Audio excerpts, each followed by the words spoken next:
Hardly a day goes by without a remake of a hit movie being announced. And while many of them invite immediate eye rolls for a multitude of reasons, it's also fair to say that they shouldn't all be immediately written off. So with that in mind, I'm Ellie for What Culture, here with 10 upcoming remakes that might actually be great. Number 10, The Running Man. Dystopian action thriller The Running Man may not rank among the very finest of Arnold Schwarzenegger's genre vehicles, but it's nevertheless a damn entertaining movie that's still a gonzo blast to watch today. All the same, it's pretty surprising that Hollywood waited so long to get a remake in front of cameras. And given that it's being directed by the great Edgar Wright, it's pretty tough to write this one off. More to the point, Wright's movie is less a straight remake of the Arnie film than a more faithful readaptation of Stephen King's original novel. Plus, Wright co-wrote this script with his Scott Pilgrim vs. the World co-scribe Michael Bacall, and the cast is stacked deep,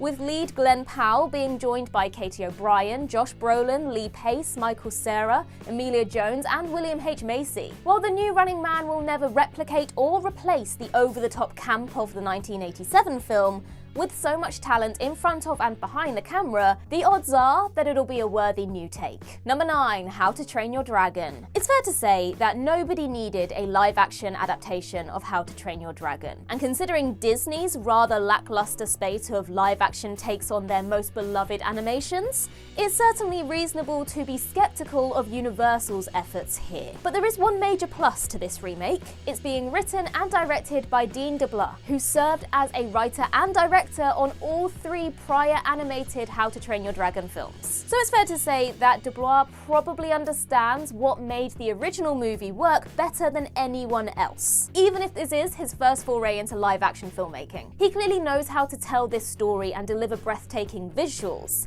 And in a neat wrinkle, Gerard Butler will return to portray the very same character he voiced in the animated movies. As live-action remakes of classic animations go, this one's certainly ticking a lot of boxes without throwing up any obvious red flags so far. Number 8, The Hand That Rocks the Cradle. 1992's psychological thriller The Hand That Rocks the Cradle is a bona fide cult classic, a prime slice of ridiculous trash cinema that's held together by an outstanding performance from Rebecca De Mornay as a woman who targets another woman who accuses her husband of sexual misconduct, prompting him to kill himself. Honestly, it's shocking that it's taken over 30 years for this certified box office smash, which grossed over $140 million against a $11.9 million budget, to get the Hollywood remake treatment. But back in September, it was announced that Michelle Garza-Severa would write and direct a remake with Micah Monroe set to play the De Mornay role, while Mary Elizabeth Winstead will portray her intended victim. That's quite the trio of talent, and given the potential for a contemporary remake to reconsider the original story through a whole new lens, re the Me Too movement,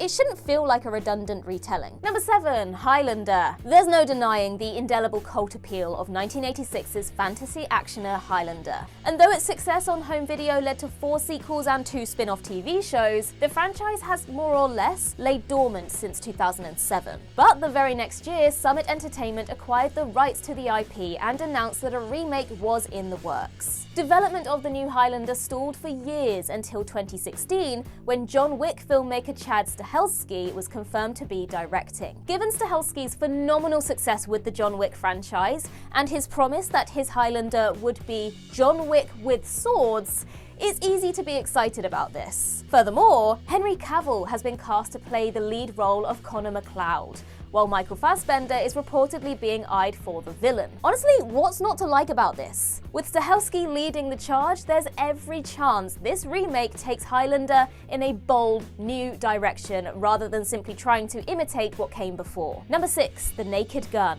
The Naked Gun films are so incredibly iconic, and there's simply no duplicating the deadpan brilliance of Leslie Nielsen's central performance that it would seem ridiculous to even try. And so while the mere announcement of a Naked Gun remake will get many fans' hackles up, it does at least have an inspired pairing of filmmaker and lead actor to chew over. The Lonely Island's Akiva Schaffer, who previously helmed cult comedy classics Hot Rod, Popstar Never Stop Never Stopping, and Chip and Dale Rescue Rangers, will direct, while the Nielsen role will be played by Liam Neeson, While Neeson reinvented himself as an action hero in the late 2000s, he's also proven himself a surprisingly versatile supporting player in a bevy of studio comedies, including Anchorman 2: The Legend Continues, The Lego Movie, A Million Ways to Die in the West, and Ted 2. One can certainly appreciate how Neeson's gruffness could lend itself exceedingly well to a weirdo, deadpan comedy. And if that's not enough, its enticingly odd ensemble cast includes Pamela Anderson, Paul Walter Hauser, Kevin Durand, Danny Houston, CCH Pounder,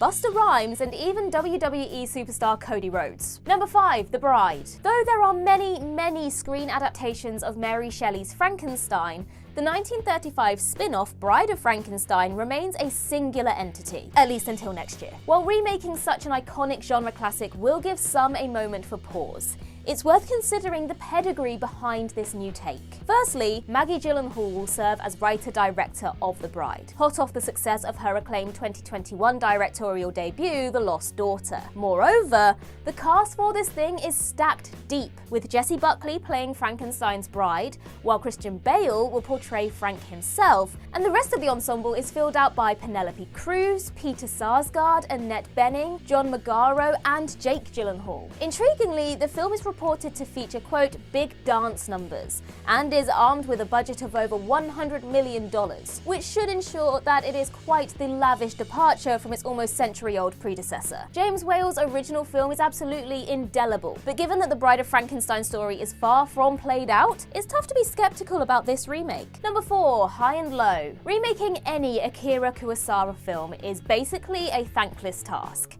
And so the prospect of anyone deciding to redo his classic crime thriller High and Low isn't an immediately appealing one. Or it wouldn't be, except for the fact that it's being helmed by the great Spike Lee, who will be reunited once again with Denzel Washington, starring alongside Jeffrey Wright. It's basically impossible not to be intrigued by those three names alone, which should at least ensure that this remake is far from a by-the-book retread of the original. It's also being distributed by A24, and accepting their mighty track record, it's entirely possible that this will end up a serious player in next year's awards race. Even if it's not, Lee's presence alone makes it easy to appreciate that it'll be far from a sacrilegious remake that disrespects the original. If nothing else, it's going to have the distinct personality of any Spike Lee joint. Number 3, Creature from the Black Lagoon. Over the last 40 years, there have been countless scrapped attempts to remake legendary monster movie Creature from the Black Lagoon, with the likes of John Carpenter, Ivan Reitman, and Guillermo del Toro